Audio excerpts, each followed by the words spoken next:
नमस्ते मित्रों, आप सबका एक बार फिर से स्वागत है आपकी मनुस्मृति स्वाध्याय की कक्षा में।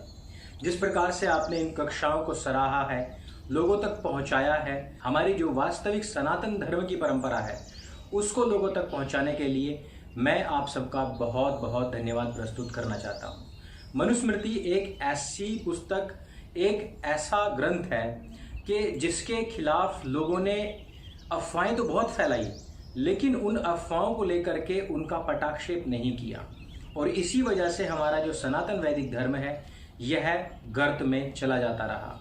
जहां एक तरफ लोगों ने इसकी अच्छे तरीके से व्याख्या भी नहीं की, दूसरी तरफ ऐसे ऐसे कथावाचक और ऐसे ऐसे धर्मगुरु बनकर के बैठ गए जो गैर मजहबों का प्रचार प्रसार अपने मंचों से करते रहे। वो हिंदुओं से ही, वो सनातन वैदिक धर्म के जो लोग थे उनका पैसा लेते रहे और उन्हीं को गुमराह करते रहे। आगे हम पढ़ेंगे कि मनुस्मृति में मनु महाराज किस प्रकार से अगले अपने विषयों को रखते हैं। पिछले जो कक्षा हमने देखी है उसमें हमने पाया कि किस प्रकार एक बहुत अच्छा टैक्सेशन सिस्टम मनु महाराज ने प्रत्येक व्यक्ति के लिए बताया था कि राजा इस प्रकार से उनसे पैसा ले और उनके लिए वो सभी जरूरी व्यवस्थाएं करे जिनकी की उनको आवश्यकता है और जो वो अपने निजी स्तर पर नहीं कर सकते हैं अपने बिजी शेड्यूल में। अगले श्लोक को सुनते हैं। यत्किंचिदपि वर्षस्य दापयेत् करसञ्चितं व्यवहारेण जीवन्तं राजा राष्ट्रे पृथग्जनम्।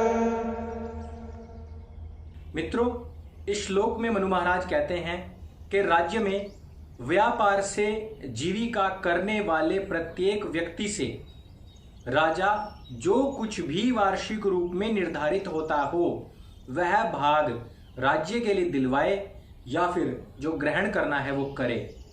हमने पिछले वीडियोस में जाना कि कितना कितना किस किस बिजनेस के ऊपर कर बताया गया है। अब कहते हैं कर ग्रहण में अति तृष्णा हानिकारक है।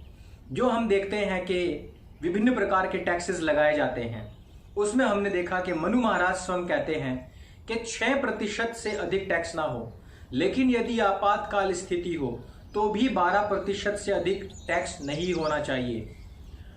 अब उन टैक्सेशन में भी कर ग्रहण करने के लिए अति तृष्णा यदि करता है राजा तो वो बहुत हानिकारक है। श्लोक के माध्यम से सुनते हैं। नोच्छिन्द्यादात्मनो मूलं परेषां चाति तृष्णया उच्छिन्दन् ह्यात्मनो मूलम् आत्मानं तांश्च पीडयेत्। मित्रों, इस श्लोक में मनु महाराज कहते हैं कि अति लोभ से दूसरों के सुख के जो मूल हैं उनको कभी भी उच्छिन्न अर्थात नष्ट कदापि न करे, क्योंकि जो व्यवहार और सुख के मूल का छेदन करता है वह अपने और उनके अपने आप को भी पीड़ा देता है और उनको भी पीड़ा देता है। इस प्रकार से राजा के लिए भी आदेश किया है कि अति तृष्णा ना हो जाए। यह ना समझ बैठे राजा कि मैं जितना ज़्यादा टैक्स लूँगा उतना ज़्यादा हमारा राजकोष भर जाएगा, क्योंकि ज़रूरत से ज़्यादा टैक्स लेने पर लोगों का जो सुख है, जो उसका मूल है, वही उच्छिन्न हो जाएगा। उनके पास में जो क्रय क्षमता है वो खत्म हो जाएगी। इस प्रकार से वो जो उनकी जरूरतें हैं, रोजाना भर की जो जरूरतें हैं, वो भी पूरी नहीं कर पाएंगे। अगले श्लोक में क्या कहते हैं मनु महाराज? तीक्ष्णश्चैव मृदुश्च स्यात् कार्यं वीक्ष्य महीपतिः तीक्ष्णश्चैव मृदुश्चैव राजा भवति सम्मतः। इस श्लोक में मनु महाराज कहते हैं जो महीपति कार्य को देखकर तीक्ष्ण और कोमल भी होवे वह दुष्टों पर तीक्ष्ण और श्रेष्ठ लोगों पर कोमल रहने से अति मानवीय होता है। अर्थात इस प्रकार से यहाँ पर यह भी समझाने का कार्य किया गया है कि जो लोग विद्वान हैं या श्रेष्ठ लोग हैं उनके साथ में हमेशा ही कोमलता के साथ में व्यवहार करें, और जो लोग जो दुष्ट हैं उन लोगों के साथ में हमेशा ही कठोर व्यवहार करना चाहिए, उनके साथ उसी तरीके से बर्ताव भी करना चाहिए। आगे मनु महाराज कहते हैं कि रुग्णावस्था में प्रधान अमात्य को राजसभा का कार्य सौंपना चाहिए। इसको हम श्लोक के माध्यम से सुनते हैं। अमात्य मुख्यम धर्मज्ञम प्राज्यम दान्तं कुलोद्गतम् स्थापयेदासने तस्मिन् खिन्नः कार्ये क्षणे नृणाम्। मनु महाराज कह रहे हैं कि प्रजा के कार्यों की देखभाल करने में रुग्णता हो जाती है, थकावट भी हो जाती है, जो मेंटल डिप्रेशन है वो भी हो जाता है। इन जो भी कारण हो, अशक्त होने पर उस अपने आसन पर न्यायकारी, धर्मज्ञाता, बुद्धिमान, जितेंद्रिय, कुलीन, सबसे प्रधान, अमात्य कहते हैं मंत्री को, ऐसे मंत्री को बिठा देवे। अर्थात रुग्णावस्था में प्रधान अमात्य को अपने स्थान पर राज कार्य संपादन के लिए नियुक्त करे, स्वयं ही उस पर बैठा ना रहे। कई बार ऐसा होता है कि मेंटल डिप्रेशन बहुत ज़्यादा हो जाता है और लोग फिर भी उस पद पर बने रहने के लिए कहते हैं कि नहीं हम काम कर लेंगे, हम काम कर लेंगे। वो बिल्कुल भी ठीक नहीं है। हमने स्वयं भी देखा है कि कई बार कुछ जो मंत्रीगण होते हैं वो बहुत ज़्यादा रुग्ण लग रहे होते हैं, बहुत ज़्यादा परेशान लग रहे होते हैं, तब भी वो कंटिन्यू काम करते रहते हैं, जिसमें कि कई बार तो वृद्धावस्था होने पर भी लोग अपने पदों को नहीं छोड़ते। ऐसी स्थितियों में यही होता है कि उनके जो लिए हुए फैसले होते हैं वो हमेशा ही गलत होते हैं, और वो जो गलत फैसले हैं उनकी वजह से फिर प्रजा को नुकसान झेलना पड़ता है। ऐसे में मनु महाराज स्पष्ट आदेश कर रहे हैं यहाँ कि ऐसे में किसी भी व्यक्ति को अपना जो पद है, अपनी जो कुर्सी है, वो पूरी की पूरी किसी भी प्रधान व्यक्ति को सौंप देनी चाहिए। लेकिन वो कैसा व्यक्ति हो, वो न्यायकारी हो, धर्मज्ञाता हो, बुद्धिमान हो, जितेंद्रिय हो, जिन्होंने अपनी इंद्रियों के ऊपर विजय प्राप्त कर ली है, कुलीन हो और सबसे प्रधान हो, यानी कि जिसका एक्सपीरियंस भी ज्यादा हो। ऐसे लोगों को ही, अब ऐसे लोग हम पैदा करते नहीं हैं। यह अधिकतर होता है कि जब कोई व्यक्ति किसी पद के ऊपर होता है या प्रधान होता है, वो अपने नीचे की टीम को तैयार नहीं कर पाता है, और फिर ऐसे में यही होता है कि खुद की ऐसी अस्वस्थता के समय में वो आगे दूसरे लोगों को खड़ा नहीं कर पाते हैं, और फिर वहाँ पर एक बार फिर से वैक्यूम आ जाता है। धर्म के विषय में भी यही है कि हमारे धर्म की हानि क्यों हुई है बार बार, कि वहाँ पर हमेशा ही वैक्यूम बनता रहा और उसको भरने के लिए विधर्मियों ने हमेशा उसके ऊपर कब्जा किया है। अगले श्लोक में हम सुनते हैं कि मनु महाराज क्या कहते हैं। एवं सर्वं विधायेदम् इति कर्तव्यम् आत्मनः युक्तश्चैव प्रमत्तश्च परिरक्षेदिमः प्रजाः। इस प्रकार सब राज्य का प्रबंध करके सदा इसमें युक्त और प्रमाद रहित होकर अपनी प्रजा का पालन निरंतर करता रहे। अर्थात जो कार्य है अपनी प्रजा की सेवा का, वो कतई भी रुकना नहीं चाहिए। आप हैं, अब अगर आप नहीं हैं तो उस समय पर किसी और को लेकर के आएं, वो नहीं है तो दूसरों को लेकर के आएं, स्वस्थ होने पर स्वयं आएं, लेकिन प्रजा के कार्यों में बाधा बिल्कुल भी नहीं आनी चाहिए। जिस प्रकार से हम आज के समय में देखते हैं, यह थोड़ा विषय से हट करके हो सकता है, लेकिन इसको मैनेजमेंट के सब्जेक्ट में हमें जरूर लेना चाहिए। जिस प्रकार से हम देख रहे हैं कि कोरोना महामारी फैली, कोरोना महामारी फैलने के बाद में आनन फानन में बहुत सारे फैसले लिए गए। उन फैसलों में कुछ ऐसे फैसले हो गए कि जिनकी वजह से ये जो प्रजा है, जो गरीब आम जनता है, वो बहुत ज़्यादा त्रस्त हुई है, उसको बहुत ज़्यादा पीड़ा सहन करनी पड़ी है। लेकिन ऐसे में भी जो हमारी सरकारें होती हैं या जो विपक्ष होता है, वो केवल और केवल पॉलिटिक्स करने तक ही सीमित रह जाता है।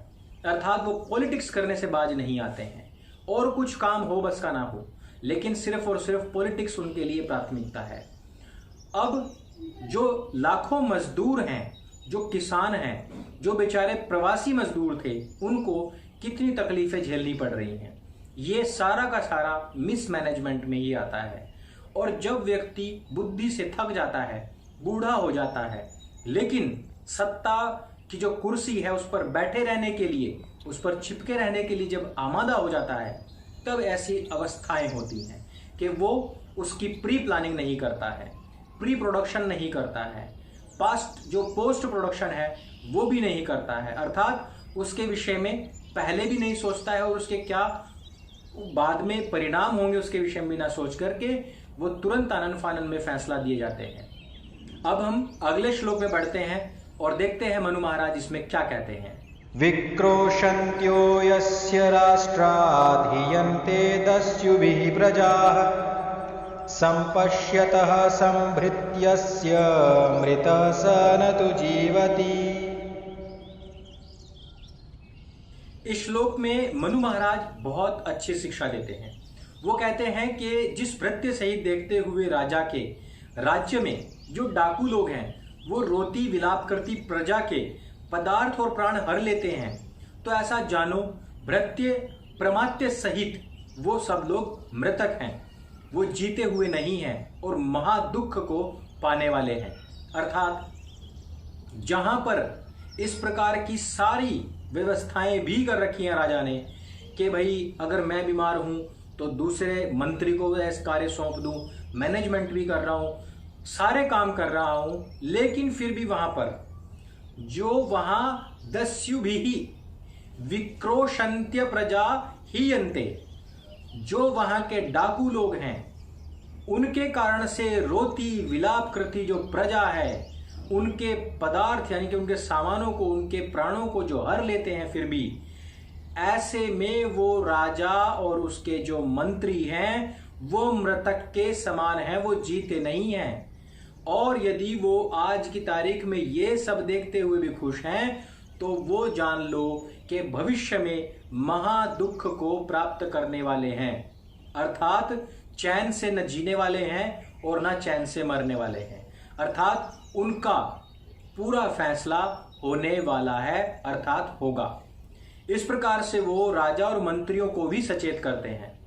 आपने एक छोटी सी कहानी पढ़ी होगी या सुनी होगी कि एक बार ये हुआ कि सब कहने लगे कि शेर ही राजा क्यों बनता है, यह तो इसके ऊपर एक तरीके से जन्मों के साथ में या जो जन्म के साथ प्रदत्त एक अधिकार हो गया, तो हमें भी राजा बनना चाहिए। तो शेर ने कहा कि बंदर को बना देते हैं। अगले दिन सभा बैठी, दरबार लगा और उसमें एक गाय आई और उसने कहा कि मेरा बछड़ा चोरी हो गया है, तो आप उसको जरा ढूंढें।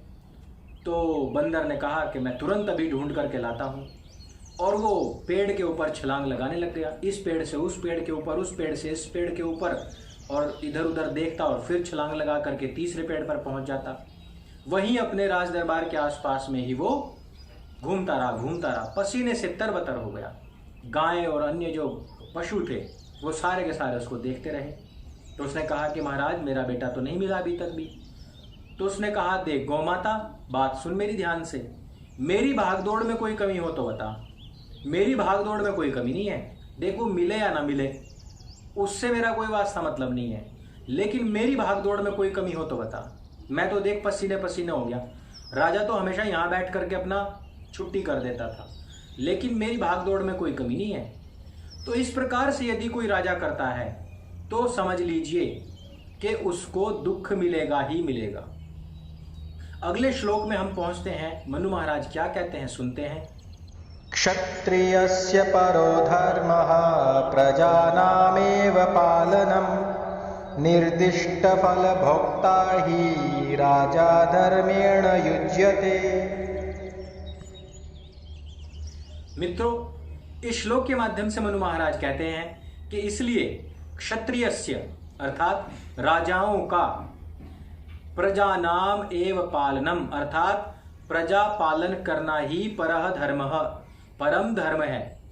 और कहते हैं कि और जो यहां तक का जो भी मतलब बताया गया है मनुस्मृति के 7वें अध्याय में जो कर लेना लिखा है, और जैसा सभा नियत करे उसका भोक्ता राजा धर्म से युक्त होकर के सुख पाता है, इसके विपरीत विपरीत करने पर वो दुख को प्राप्त होता है। यहां तक की जो बात थी वो मनु महाराज ने बताई कि किस प्रकार से हमें अपनी प्रजा का पालन करना चाहिए। हमारे बहुत सारे दर्शक ऐसे हैं जो राजनीति में विशेष रुचि रखते हैं। धर्म क्या है, एक राजा का धर्म क्या है, एक राष्ट्र नीतिज्ञ का जो धर्म है वो क्या है, किस प्रकार से अपनी प्रजा का पालन किया करे, उसके विषय में बताया गया है। यहां तक हम ये जानते हैं कि जो अभी तक मनुस्मृति के ऊपर या मनु महाराज के ऊपर जितने भी प्रकार के आरोप लगे हैं जो कि अनर्गल हैं, वो सारे के सारे ध्वस्त होते हैं। मनु महाराज के दिया हुआ यह पूरा का पूरा जो विधान है, यह पूरे विश्व में ख्याति प्राप्त है। पूरे विश्व के लोग इससे अपनी विधियों का निर्माण करते हैं। पूरे विश्व के लोग मनु महाराज के उस ज्ञान को शत शत नमन करते हैं। लेकिन जिस धरा पर इन सब चीजों की रचनाएं हुई, जिस धरा पर इस ज्ञान को फैलाया गया, उत्पत्ति हुई, जहां पर इन सब का पालन हुआ और इनके चलते बड़े बड़े राज्य चले, उसी धरती पर ही, उसी धरती पर पैदा होने वाले लोगों ने ही इस मनुस्मृति को अपमानित किया, इसको जलाया भी। यह बहुत ही दुर्भाग्य की बात है कि आज हमारे बीच में लाखों करोड़ों फॉलोअर्स लेकर के तो लोग बैठे हुए हैं, लेकिन अपने जो वास्तविक धर्म ग्रंथ हैं उनके विषय में किंचित मात्र भी जिक्र नहीं करते, बल्कि उसके विपरीत जिन मजहबों के जरिए इस सनातन धर्म को नष्ट किया गया, यहां से धन को ले जाकर के अपने बड़े बड़े राज्य बसाए गए, यहाँ के लोगों को तलवार की नोक पर कन्वर्ट किया गया, उन कन्वर्टेड लोगों से अन्य जो सनातन वैदिक धर्मी थे उनके कत्ल तक करवाए गए। उन मजहबों का प्रचार प्रसार और उनकी गुणगान किए जाते हैं उनके। यह बहुत ही विडंबना का समय है। ऐसे में युवाओं को जागृत होना चाहिए, क्योंकि यदि आज भी युवा जागृत नहीं हुआ तो आपकी आने वाली नस्लें और फसलें स्वतः ही अपने आप ही आपसे रुष्ट होकर के नष्ट हो जाएंगी। इस कक्षा में सिर्फ इतना ही। यदि ये कक्षा आपको अच्छी लगे तो अपने सभी मित्रों तक इसको अवश्य भेजें और उनको बताएं कि मनुस्मृति में क्या लिखा हुआ है। मेरे संग बोलिए, सत्य सनातन वैदिक धर्म की जय। प्रणवंतो विश्वमार्यम।